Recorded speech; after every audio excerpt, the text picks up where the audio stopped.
Well, Or, I mean, I don't know, is it, I mean, the one, what I'm saying is, like, they're, you don't have to update the entire code at. Correct. Do you? We've done regular adjustments. Right. yeah. Okay. So if there's a couple things that we could tweak, yeah. We just always have to pay attention to how does it impact other sections of the code. Sure. Yeah. Because just like even adding the building permit, I found another one the other day that I missed. I mean, you know, there's just, yeah, and then sometimes they're not in the zoning code, but they're mentioned in other parts of the code. Sure. But the other thing that's interesting you mentioned is the results of what seem like good policies in terms of the impact on infrastructure and that sort of thing. I think that's really, really important for us to think about, Yeah, so.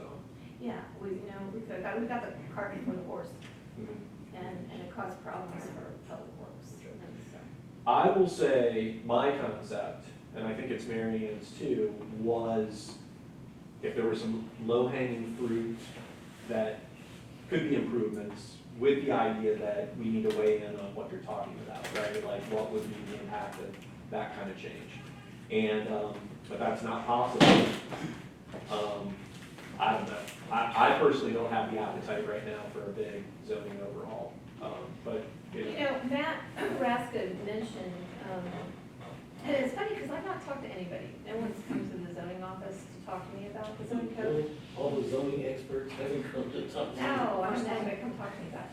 So, but he uses Houston, Texas as a positive, which Houston, Texas has no zoning. And I don't see that as a positive at all. I mean, Amy, Blankenship, she did a workshop on it and used that as a negative, and showed examples of That was the worst case scenario. worst case scenarios in Houston where basically an adult shop, sex shop was next to a daycare in a strip mall. There was a crematorium built right next to a high-rise condo community, and then there was a big skyscraper right next to a bunch of houses where these houses had solar and that was, yeah. So I mean, you know, zoning is there for your health, safety, and welfare, really. So, I don't know. I mean, I think that Minneapolis is a better example, maybe Portland. And Don Johnson. Johnson just sent out a really interesting article about Minneapolis. So this is the kind of things like allowing apartments in all residents, for example, allowing duplexes, changing, you know, if you have an accessory dwelling, allowing it to be a different size.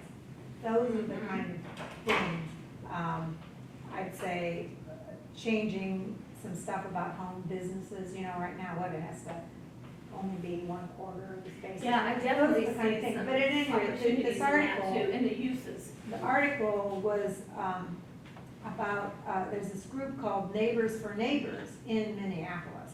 And they have a 2040 plan of increasing their housing, and they were, so they made these kind of shifts in their zoning. And they're analyzing the impact. And, well, one thing is, it's very incremental. You know, let's say we say that you could, a lot, residents A could have 30-foot frontage instead of whatever it is. So that's gonna impact a few properties, but it's gonna take a long period of time. Or we loosen up on any of these things. It's a very incremental change. And sometimes it doesn't necessarily result in more affordable housing either. So that's why, even if we make these changes, which I think we should, at the same time, I think we need to know if there are infrastructure reasons, at least in some areas, that we shouldn't make them. Maybe it's all areas, I don't know that. We have to know that.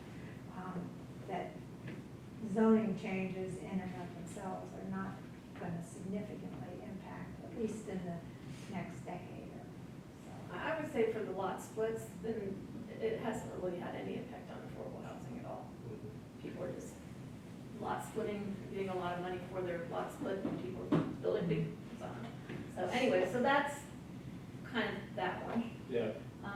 Then we talked a lot about parking and doing a parking audit, and frankly, I mean, it depends on who you talk to. I mean, I hear people that say, we don't have a parking problem at all, and then lots of people that downtown businesses that say we do. So I'm like, this has been talked about for 50 years. I mean, I just don't know what direction the council wants to go, and it'd be too big to bite off and just asking staff to do. So if there would be some sort of parking audit, we would need a consultant with that, we think as well.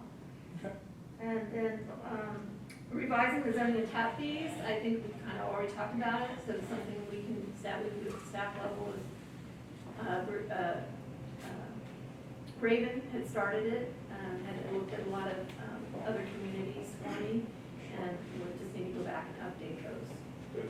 And I think that's really important, totally supported. Yeah, okay, and then the last one is just an idea that I had, was just exploring the idea of having a municipal volunteer program. Our village, but we sure don't act like a village, we act like a big city. And big cities have municipal volunteer programs. At some point, it would be probably end up being a part-time position, maybe even just part-time in the beginning, but, you know, this person could recruit, train, and then assign volunteers to different areas of village government. I mean, I don't know where we're going with the Chamber of Commerce right now, but the chamber kind of was the face of the Visitors Bureau, and now we don't have that. So we could have volunteers, have a desk in the lobby with their information person, or put them back at the train station, depending on what chamber does. We could have volunteers, I know Paige, you're exploring the COPP, Cops on Patrol program. City of Dayton has had neighborhood assistance officers for decades. City of Kettering has them, City of Beaver Creek, we see them driving around in nice SUVs in Beaver Creek, checking out parking lots around the mall and doing stuff like that. But I mean, they're there to, they can be used for special events like the street fairs and Pride and different, where we have a lot of people coming in. They could also, you know, if we start having a lot of break-ins, they could be patrolling neighborhoods or something. Parking enforcement. What is that? I said parking Well, enforcement. there you go. I like that. Yeah, they could serve as gate attendants at the pool, just to help out with that. Beautification projects, like mulching, planting flowers downtown, public works.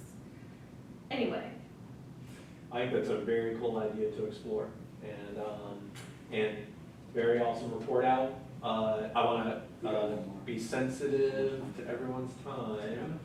All right, we're 15 minutes after what we said. I mean, I am willing to stay. I don't know where everybody else We is can at. give you 2 minutes. I mean, you know, we got a lot of great projects going on in public works. The $1.2 million water project, electric improvements. We worked on a strategy this week and last week to bring 96% renewable energy to the portfolio by 2025. Wow. So we're going to be presenting that to council at the June 6th meeting. Yes, I need about 30 minutes. It's in our app presentation, so it's going to be in the app presentation. We just had this conversation. Right, but you know, I think I'm excited about this project because,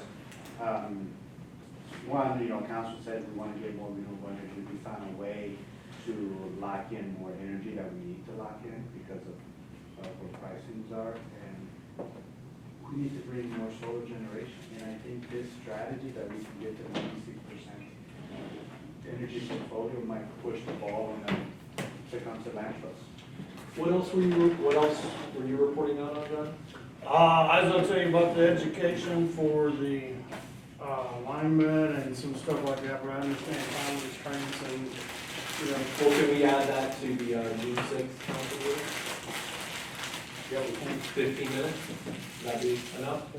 I mean, I'm moving forward with it, but yeah, we'll bring it up. Okay, we'll add that to the agenda. And is it true, Johnny, that once a lineman, you're always a lineman? Okay, good, yeah, because I want to make sure Gavin's hearing this, Right. And I also don't wanna like, just feel like you're rushed or something, so. All right, so let's add that to the agenda. And can I just, I think parking, one of the lists, parking rose as a concern or an interest, whether it's major revenue or not. I think my vision of, it just came from Nashville. Well, there are extremes. Yeah, where you pull in a lot and take a picture and you get charged $45 to park, no matter how long you're gonna be there. But certainly there's other extremes, but I'm not talking punching holes in the sidewalk, putting a meter everywhere.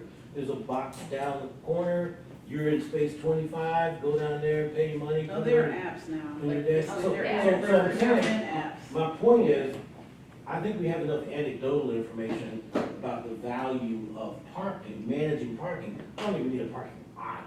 No. Yeah. I don't, I think we need to implement some of the simple ideals that I presented, and they Yeah. got taken out of the comprehensive land use plan, and put it back in there and start doing the little things yeah, before we spend a lot of money to do. yeah. Again, to go back to the very beginning, staff had a lot of time to that, Yeah. and then because 10 residents or 15 residents around Mills Lawn was gearheaded up by somebody that didn't want it, staff spent a lot of time for absolutely nothing. Mhm. And that reminds me, if staff runs into problems like you're talking about, I want you to come to council to stand up for yourself, because I'll stand up for that, or the trees on South College or whatever.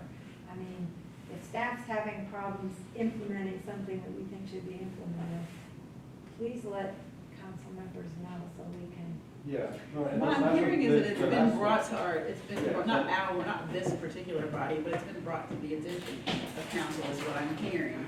And there's frustration with things just rolling along. Yeah, with this last one was special because Nora Carlos created an environment to shut down. The parking Yeah, thing? there was the one around the parking lot.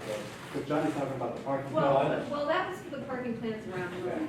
Okay, well, what, Yeah. and so we are gonna adjourn, but what I will say is that, we don't always allow enough time to really fully understand what the Gotcha. impacts are. Alright. And so, I think it would be, inappropriate to blame, past councils, Yeah, no, it for would ignoring be things. behoove us, no, But yeah, we definitely need what to I do said that. is, what I'm hearing from Johnny is that it's something that, and I'm not saying past council, whatever, it's Yeah, it's gotta something get better. that's Yeah, been we brought to our definitely attention. revisit it, because we also had like, the parking, which you just mentioned, the limestone lot, and then the parking along Corey Street, but then Nagudas wrote a letter.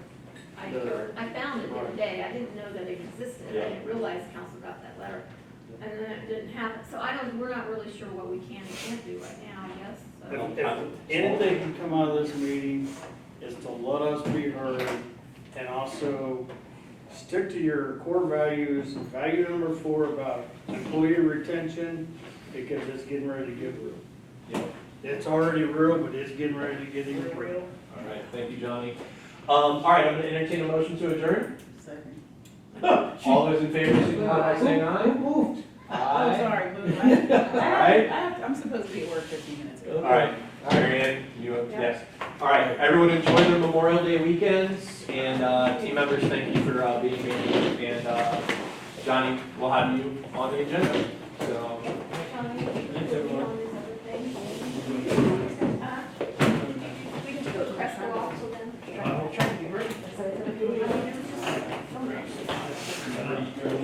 I bought a hybrid car, so I'm doing my part.